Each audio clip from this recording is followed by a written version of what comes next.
বাবুকে ডক্টরের কাছে নিয়ে গিয়ে সেই পথে চলে গিয়েছিলাম ঘোরাঘুরি করতে। আসসালামু আলাইকুম, কেমন আছেন সবাই? আশা করি সবাই অনেক বেশি ভালো আছেন।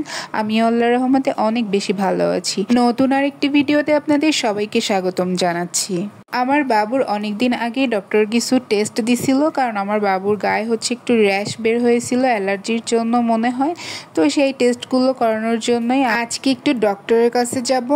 তো তার জন্য আমি সকাল সকাল হচ্ছে রান্না বান্না শুরু করে দিলাম। এখানে আমি তেলাপিয়া মাছ ভাজতেছি। আসলে আমি তেলাপিয়া মাছ আমাদের বেশি খাওয়া হয় এই জন্য, কারণ আমাদের পুকুরে প্রচুর পরিমাণে তেলাপিয়া, সেগুলো তো আর ফেলে দেওয়া যায় না, তো খেতেই হয়। ভেজে ভর্তা করে তরকারি রান্না করে আমরা সবসময় হচ্ছে তেলাপিয়া মাছ খেতেই থাকি।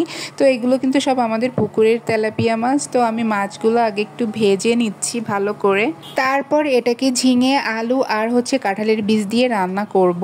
আজকে আমি সকাল সকাল রান্না করতে চলে এসেছি, কারণ বললামই তো আজকে একটু বাইরে যাব বাবুকে ডক্টর দেখাতে। আসলে বাইরে যাওয়ার কথা শুনলেই খুব ভালো লাগে, মানে বের হতে পারি না তো, সারাদিন চার দেয়ালের মধ্যেই থাকি। একটু বের হলে আমার খুবই ভালো লাগে, একটু বাইরের আলো বাতাস খুব ভাল লাগে। তো বাবু যখন পেটে ছিল তখন থেকেই হচ্ছে বের হওয়া হয় না তেমন। আর বাবু হওয়ার আগে কিন্তু সব সময় আমরা প্রায় হচ্ছে বাইরে যেয়ে খেতাম, কেনাকাটা করতাম, এটা করতাম সেটা করতাম। কিন্তু এখন যে প্রয়োজনগুলো হয় সেগুলো সব ওর বাবাকে দিয়েই করাতে হয়, কারণ আমি হচ্ছে ওকে নিয়ে, ছোট বাবুকে নিয়ে বের হতে পারি না সেরকম একটা।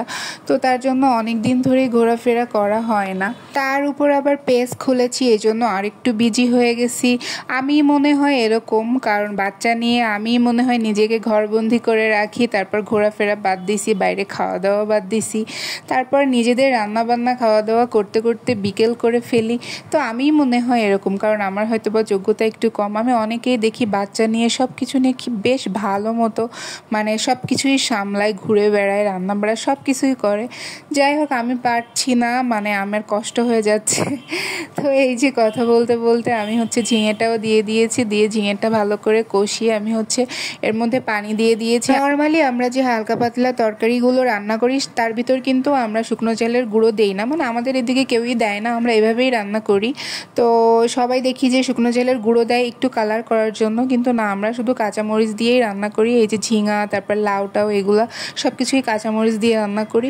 তো এর মধ্যে এই যে তরকারিটা হয়ে আসার একটু আগে আমি যে মাছ ভাজিগুলো দিয়ে দিয়েছি, তারপর এগুলো সেট করে দিয়ে ঢাকনা দিয়ে আর কিছুক্ষণ রান্না করে নেব, তারপর হয়ে যাবে। তারপর এই রান্নাটা শেষ করে হচ্ছে আমরা চলে গিয়েছিলাম প্রথমেই হচ্ছে ডাক্তারের কাছে। সেখানে যে বাবুর টেস্ট করালাম, টেস্ট করে আল্লাহর রহমতে বাবুর টেস্টের রিপোর্টগুলো হচ্ছে সবই ভালো ছিল, আল্লাহর রহমতে কোনো সমস্যা ছিল না। ডক্টরকে দেখিয়ে আমরা তারপর হচ্ছে একটু রেস্টুরেন্টে গেলাম, একটু ঘোরাঘুরিও করেছিলাম, কিন্তু সেগুলোর ভিডিও আমরা করতে পারিনি, কারণ হচ্ছে সবসময় হচ্ছে ভিডিও করা যায় না।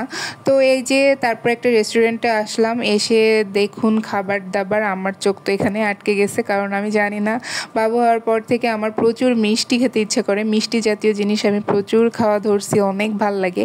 তো এই যে এখানে এসে খাবো তা চিন্তা করলাম, কিন্তু তার মধ্যেই বাবু প্রচুর বিরক্ত করা শুরু করছিল, কারণ ও হচ্ছে বাইরে গিয়ে তেমনভাবে ওভাবে ঘোরে না। তো আর ও বাইরে গিয়ে খেতেও চায় না কিছু, আর খাওয়া তো শেখে নাই, বাইরে যেয়ে খাওয়ানো তো যায় না। ওর হয়তো বা ক্ষুধা লাগছিল, তার জন্য প্রচুর বিরক্ত করতেছিল। তার জন্য আর আমরা রেস্টুরেন্টে বসে খাইনি, আমরা সব কিছুই হচ্ছে বাসায় নিয়ে চলে আসছিলাম। আমরা একটা মুরগি গ্রিল হচ্ছে নিয়ে আসছিলাম বাসায়, যেহেতু বেশ কয়েকজন মানুষ আছে তার জন্য ভাবলাম গ্রিলটা নেওয়াই ভালো হবে। তারপরে তন্দুর রুটি নিয়ে আসছিলাম, গ্রিল নিয়ে আসছিলাম, আর হচ্ছে এর সাথে যেসব সস টস দেয় সেগুলো হচ্ছে নিয়ে চলে আসছিলাম। আসার পরে আমার প্রচুর টায়ার্ড লাগছিল, এসেই বাবুকে হচ্ছে খাওয়ানো শুরু করে দিছিলাম। তারপর আমার মেয়ে দেখি সবাইকে ভাগ করে করে দিচ্ছিল। তো ওর আল্লাহর রহমতে অনেক যোগ্যতা, যাই হোক মাশাআল্লাহ। এই যে খাবারের কালারটা দেখছেন, এটা দেখতে কিন্তু খুব ইয়াম্মি হয়েছে, কিন্তু এর ভেতরে কোনো মশলাই যায়নি, আমার কাছে মনে হলো একদমই ভালো হয়নি, তারপরেও আলহামদুলিল্লাহ। তো আজকের মতো ভিডিওটা এই পর্যন্ত। সবাই ভালো থাকবেন, সুস্থ থাকবেন, আমার জন্য দোয়া করবেন। সবাইকে আল্লাহ হাফেজ।